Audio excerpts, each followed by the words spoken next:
नमस्कार दोस्तों, मैं प्रदीप एक बार फिर आप सभी को इसके टेक्निकल चैनल में स्वागत करते हैं। तो जैसा कि फ्रेंड्स हम लोगों का सीरीज चल रहा है WCS यानी वर्कशॉप कैलकुलेशन एंड साइंस में वर्कशॉप साइंस का।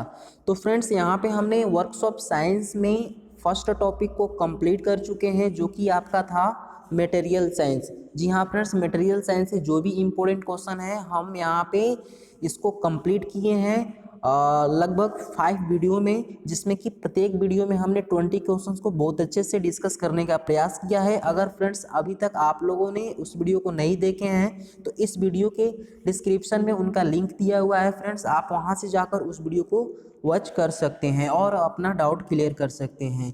और उससे पहले हम आप लोगों से यही रिक्वेस्ट करते हैं फ्रेंड्स, आप लोग इस वीडियो के अंत तक जरूर बने रहिएगा, क्योंकि इस वीडियो में हम डिस्कस करने वाले हैं यहाँ पे सेकेंड टॉपिक जो कि है आपका मास वेट एंड डेंसिटी, है ना। सबसे पहले हम मास वेट एंड डेंसिटी से रिलेटेड कुछ वन लाइनर यहाँ पे मोस्ट इम्पोर्टेंट पॉइंट्स पर डिस्कस करेंगे।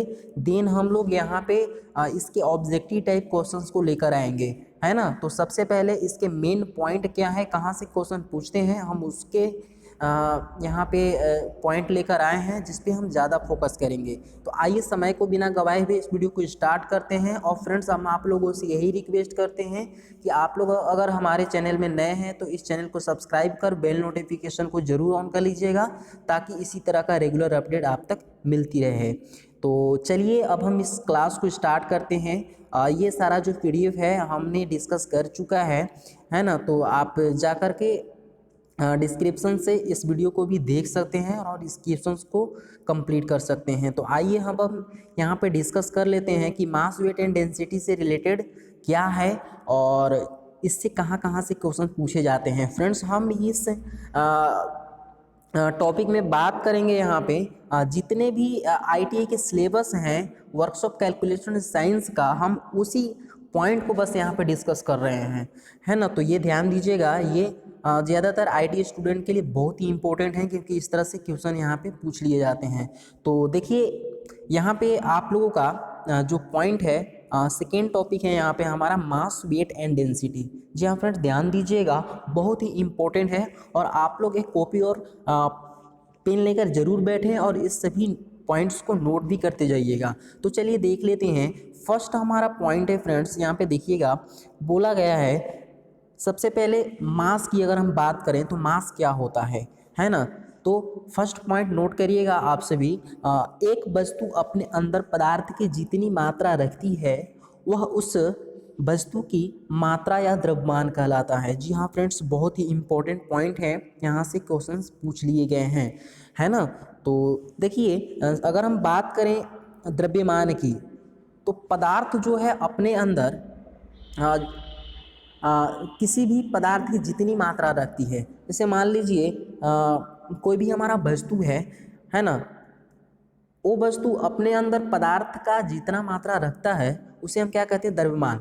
जैसे हम एग्जाम्पल के तौर पे अगर हम बात करें फ्रेंड्स, तो अगर हम एक बोतल लेते हैं, ठीक है, और उस बोतल में हम क्या करते हैं, यहाँ पे पानी भर देते हैं, ठीक है ना।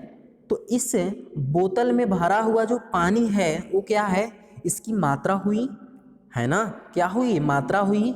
अब बोतल क्या हो गया फ्रेंड्स, हमारा बोतल हमारा कोई ऑब्जेक्ट हो गया, कोई वस्तु हो गया, है ना। तो इसी तरह से प्रत्येक वस्तु जो है अपने अंदर पदार्थ की जितनी मात्रा रखती है उसे हम क्या कहते हैं, उस पदार्थ की द्रव्यमान कहते हैं, ठीक है।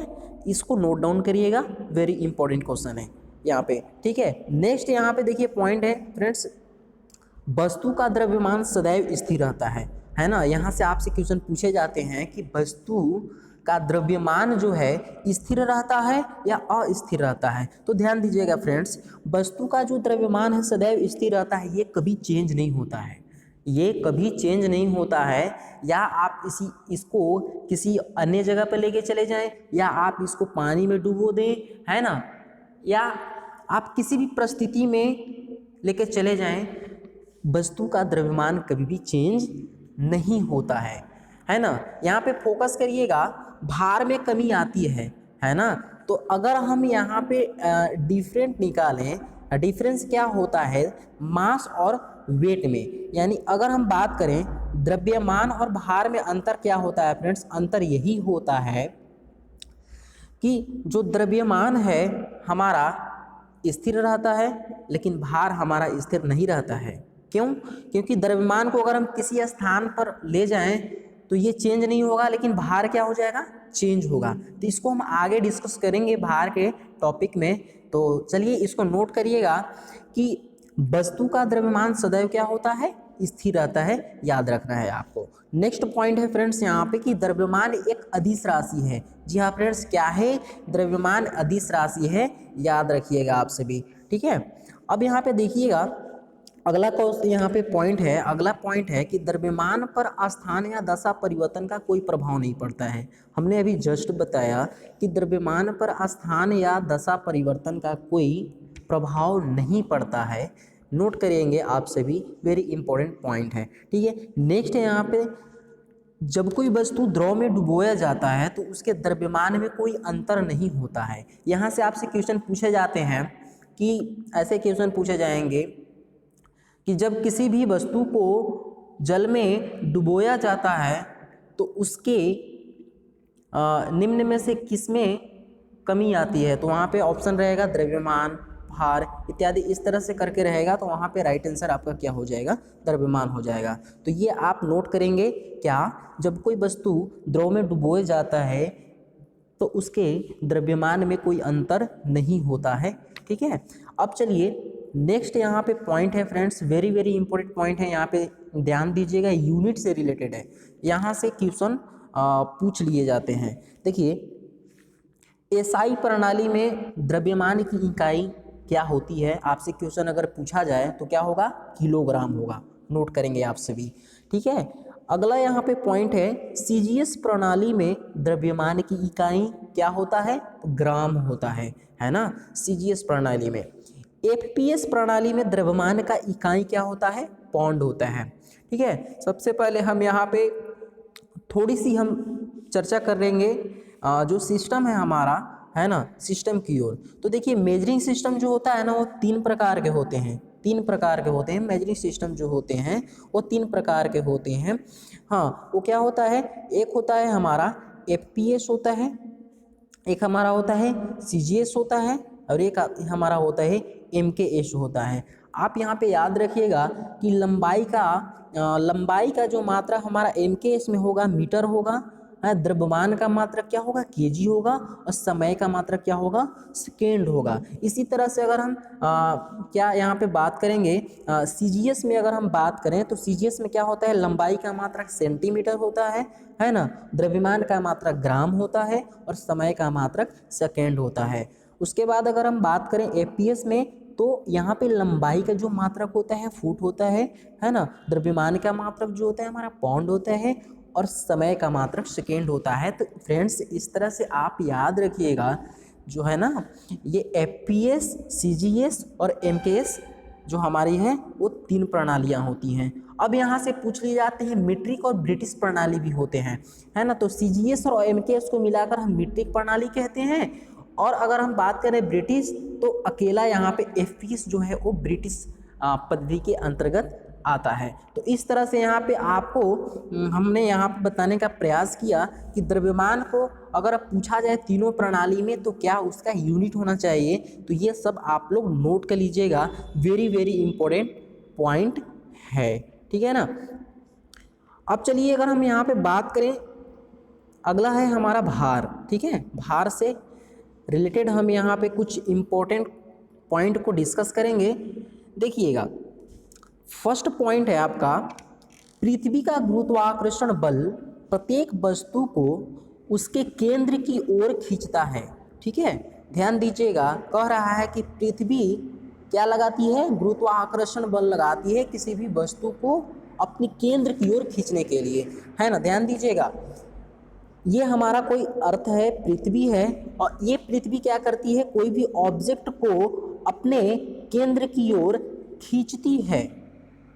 किस बल के कारण, गुरुत्वाकर्षण बल के कारण। गुरुत्वाकर्षण बल लगाती है इस ऑब्जेक्ट को इस पृथ्वी तक, है ना, इस पृथ्वी तक के केंद्र की ओर खींचने के लिए, ठीक है। तो जिस बल से पृथ्वी किसी वस्तु को अपनी केंद्र की ओर खींचती है उसे वस्तु का भार कहते हैं, है ना। नोट करिएगा, इंपॉर्टेंट क्वेश्चन है, यहाँ से बनते हैं, ठीक है। तो हमने क्या बताया फ्रेंड्स कि पृथ्वी का गुरुत्वाकर्षण बल प्रत्येक वस्तु को केंद्र की ओर खींचता है, ठीक है ना। अतः जिस बल से पृथ्वी किसी वस्तु को अपनी केंद्र की ओर खींचती है उसे क्या कहते हैं, उसे हम भार कहते हैं, उसे हम वेट कहते हैं, ठीक है। अब चलिए बात करते हैं यहाँ पे, अगला हमारा पॉइंट है भार एक सदिश राशि है ना। थोड़ी सी अगर हम चर्चा करें यहाँ पे सदिश और अदिश राशि की ओर, है ना। तो यहाँ पे देखिएगा फ्रेंड्स, जो सदिश राशि होता है उसको हम क्या कहते हैं, यहाँ पे वेक्टर क्वांटिटी कहते हैं, और अदिश राशि जो होता है हमारा स्केलर क्वांटिटी होता है ना। तो अगर हम वेक्टर क्वांटिटी की बात करें, सदिश राशि की बात करें, तो सदिश राशि में क्या होता है, उसका मैग्नीट्यूड और डायरेक्शन दोनों होता है ना, यानी उसका परिमाण और दिशा दोनों पाए जाते हैं, उसे हम क्या कहते हैं, सदिश राशि कहते हैं। और अदिश राशि में क्या होता है, मैग्नीट्यूड तो पाया जाता है लेकिन उसका डायरेक्शन नहीं पाया जाता है, यानी जिस राशि में उसका केवल परिमाण पाया जाए और डायरेक्शन न हो उसे हम क्या कहते हैं, उसे हम अदिश राशि कहते हैं। तो हमने अभी डिस्कस किया कि द्रव्यमान जो है हमारा वो क्या है, अदिश राशि है। लेकिन यहाँ पे आपसे क्वेश्चन पूछ दिया जाए कि वेट जो है यानी भार जो होता है वो कैसा राशि है, वो आपका सदिश राशि है। नोट करेंगे आप सभी, ठीक है। अगले पॉइंट की अगर हम यहाँ पे बात कर लें फ्रेंड्स, तो देखिएगा अगला पॉइंट है कि जब वस्तु को द्रव में डुबोया जाता है तो उसके भार में कमी आती है। क्या होती है फ्रेंड्स, कमी आती है। हाँ, तो ये बात सही है, जब वस्तु को द्रव में डुबोया जाता है तो उसके भार में क्या होती है, कमी आती है। यहाँ से क्वेश्चन पूछ लिए जाते हैं, नोट करेंगे आप सभी। अगले पॉइंट की ओर अगर हम यहाँ पे चर्चा करें फ्रेंड्स, तो आ गया आपका यूनिट से रिलेटेड, है ना। यूनिट हम यहाँ पे चर्चा करेंगे किसका, वेट का, भार का। सीजीएस प्रणाली में इसकी इकाई क्या होती है, यानी भार की इकाई क्या होती है, डाइन होती है। यहाँ पे ध्यान दीजिएगा, ठीक है। अब यहाँ पे अगले पॉइंट है एफपीएस यानी फुट पाउंड सेकेंड प्रणाली में भार की इकाई क्या होती है, आपकी पाउंड होती है ना। नेक्स्ट है हमारा एसआई प्रणाली में भार की इकाई क्या होती है, तो न्यूटन होती है। नोट करेंगे आप सभी। नेक्स्ट पॉइंट है यहाँ पे हमारा वस्तु का भार जो है स्प्रिंग तुलना से ज्ञात किया जाता है, ठीक है। क्या किया जाता है, वस्तु का जो भार है स्प्रिंग तुलना से ज्ञात किया जाता है, ठीक है। एक पॉइंट यहाँ पे नोट करेंगे आप लोग फ्रेंड्स, यहाँ पे देखिएगा द्रव्यमान वाला यहाँ पे छूट गया था कि वस्तु का द्रव्यमान जो है ना साधारण तुला से मापा जाता है। ये ध्यान दीजिएगा, वस्तु का जो द्रव्यमान है वो साधारण तुला से मापा जाता है और वस्तु का जो भार है वो स्प्रिंग तुला से ज्ञात किया जाता है। ध्यान दीजिएगा, यहाँ से आप लोगों को एक क्वेश्चन पूछ लिए जाते हैं कि किसी भी वस्तु का जो द्रव्यमान है वो किस प्रकार के तुला से मापा जाता है, तो साधारण तुला से मापा जाता है। और अगर भार की बात करें तो क्या होता है, स्प्रिंग तुला से मापा जाता है। यहाँ पे ध्यान दीजिएगा, ठीक है। अब यहाँ पे देखिएगा फ्रेंड्स, कुछ और पॉइंट है यहाँ पे नोट करके आप लोग यहाँ पे नोट कर लीजिएगा अपनी नोटबुक में।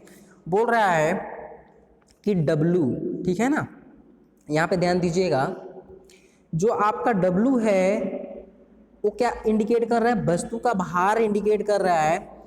और M जो है आपका वो क्या इंडिकेट कर रहा है, वस्तु का द्रव्यमान इंडिकेट कर रहा है। और G जो है, स्मॉल g जो है आपका गुरुत्वीय त्वरण को इंडिकेट कर रहा है। तो अगर आपसे कोई पूछ दे कि W बराबर क्या होता है, तो mg होता है ना। मतलब अगर भार आपको निकालने को दे दे और आपके पास क्या है, अगर आपके पास द्रव्यमान है और गुरुत्वीय त्वरण दिया हुआ है ना, तो आप आसानी से यहाँ पे निकाल सकते हैं कि हमारा कितना भार हुआ, ठीक है ना। ये सारा चीज़ आप लोग याद रखिएगा और इस फॉर्मूले को, क्योंकि यहाँ से जो है ना बहुत ही इम्पोर्टेंट ये फॉर्मूला है, पूछ लिया जाता है कि W इजिकल टू क्या होता है, तो mg आपका राइट आंसर होगा। और यहाँ से आप निकाल भी सकते हैं वेट को अगर आपके पास द्रव्यमान दिया हुआ है तो। ठीक है, अब चलिए हम बात कर लेते हैं यहाँ पे डेंसिटी की ओर। बहुत छोटी छोटी चीज़ें हैं और इम्पोर्टेंट भी हैं ITI स्टूडेंट के लिए। देखिएगा, नोट करिएगा, यहाँ पे अगला पॉइंट है डेंसिटी। ठीक है, अब देखिएगा यहाँ पे किसी पदार्थ की इकाई आयतन के द्रव्यमान या मात्रा को उस पदार्थ का घनत्व कहते हैं। जैसे ध्यान दीजिएगा, किसी भी पदार्थ का आयतन और द्रव्यमान के अनुपात को, किसी भी पदार्थ का जो हमारा द्रव्यमान है और उसका आयतन है, उन दोनों के अनुपात को हम क्या कहते हैं, घनत्व कहते हैं। ध्यान दीजिएगा, कह रहा है कि किसी पदार्थ के इकाई आयतन के द्रव्यमान या मात्रा को उस पदार्थ का क्या कहते हैं, घनत्व कहते हैं। जैसे यहाँ पे पॉइंट में यहाँ पे दिया हुआ है कि अगर आपको घनत्व निकालना हो तो क्या करेंगे, द्रव्यमान बटा आयतन कर देंगे। क्या कर देंगे फ्रेंड्स, द्रव्यमान बटा आयतन अगर आप कर देंगे तो आपका क्या हो जाएगा, घनत्व निकल जाएगा। यानी किसी भी पदार्थ की आपको उसकी द्रव्यमान मालूम होना चाहिए और आयतन मालूम होना चाहिए, तभी आप क्या कर सकते हैं, उस पदार्थ का आप घनत्व निकाल सकते हैं। ठीक है ना, तो ये आप लोग नोट करिएगा। अब अगला पॉइंट है यहाँ पे देखिएगा, अगर आपको द्रव्यमान पूछ दे, है ना, तो द्रव्यमान अगर आपको पूछ दे और घनत्व दिया हुआ है और उस पदार्थ का आयतन दिया हुआ है, तो आप आसानी से उसको क्या करते हैं, द्रव्यमान को आप फाइंड आउट कर सकते हैं, है ना। तो ध्यान दीजिएगा, एक बार फिर से हम यहाँ पे आप लोगों को बता दें कि किसी पदार्थ की इकाई आयतन के द्रव्यमान या मात्रा को पदार्थ का घनत्व कहते हैं। ठीक है, उसके बाद है घनत्व अगर निकालना है तो उसके लिए फॉर्मूला है द्रव्यमान बटा आयतन होता है, और अगर आपको द्रव्यमान निकालना है तो घनत्व इनटू आयतन होता है। नोट करेंगे आप सभी। अब चलिए हम बात कर लेते हैं इसके यूनिट के बारे में। यहाँ पे घनत्व का जो यूनिट होता है वो क्या होता है, देखिएगा, फर्स्ट है हमारा CGS प्रणाली में इसकी इकाई क्या होती है, ग्राम प्रति सेंटीमीटर क्यूब होता है। ध्यान दीजिएगा फ्रेंड्स, है ना, CGS में क्या होता है, ग्राम प्रति सेंटीमीटर क्यूब होता है। और FPS प्रणाली में जो घनत्व की इकाई होती है पाउंड प्रति फुट क्यूब होता है। क्या होता है, पाउंड प्रति फुट क्यूब होता है। और MKS प्रणाली में क्या होता है, केजी प्रति मीटर क्यूब होता है। यहाँ से ऑप्शनल वाले क्वेश्चन यहाँ पे पूछ लिए जाते हैं, तो ये आपके लिए बहुत ही इम्पोर्टेंट है, नोट करेंगे आप सभी। अब यहाँ पे कुछ घनत्व से रिलेटेड आपसे क्वेश्चन पूछ लिए जाते हैं। जैसे पदार्थ दे देता है और उसका यूनिट दे देता है कि ग्राम प्रति सेंटीमीटर क्यूब में उस पदार्थ का घनत्व क्या होता है, तो नोट करेंगे आप सभी। देखिएगा, जल का जो घनत्व होता है 1 ग्राम प्रति सेंटीमीटर क्यूब होता है। क्या होता है, 1 ग्राम प्रति सेंटीमीटर क्यूब होता है। उसके बाद अगर हम बात करें इस्पात की, स्टील की, तो स्टील का होता है 7.85 ग्राम प्रति सेंटीमीटर क्यूब होता है। अगर हम आयरन की बात करें यानी लोहा की, तो इसका भी हमारा होता है 7.85 ग्राम प्रति सेंटीमीटर क्यूब होता है। ठीक है, अगर हम बर्फ की बात करें तो 0.92 होता है, और हीरा की बात करें तो 3.52 होता है। सीसा की अगर हम बात करें तो क्या होता है, 11.34 ग्राम प्रति सेंटीमीटर क्यूब होता है। यानी कि ग्राम प्रति सेंटीमीटर क्यूब सब में कॉमन है, सब में लगाना है। यहाँ से आप लोग इसको नोट कर लीजिएगा। नेक्स्ट यहाँ पे देख लेते हैं कुछ और है। जैसे कि यहाँ पे आपसे पूछ देगा कि पीतल का घनत्व कितना होता है, तो पीतल का होता है हमारा 8.47 क्या ग्राम प्रति सेंटीमीटर क्यूब होता है। ठीक है, केरोसिन की अगर बात करें तो क्या होता है 0.86 होता है, और ऑक्सीजन की अगर हम बात करें तो 1.43 होता है। नोट करेंगे आप सभी। उसके बाद एल्युमिनियम जो है आपका क्या है, एल्युमिनियम का क्या होता है 2.712 होता है।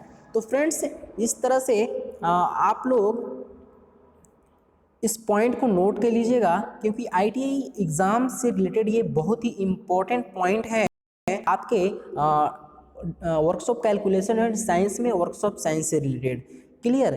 तो आशा करते हैं कि आप लोग इस वीडियो के अंत तक जरूर बने रहे होंगे और अपना डाउट क्लियर किए होंगे। फ्रेंड्स, आप लोगों को इस वीडियो के अंत तक बने रहने के लिए बहुत बहुत धन्यवाद, और फिर मिलेंगे नेक्स्ट वीडियो में एक नई जानकारी के साथ। तब तक के लिए नमस्कार।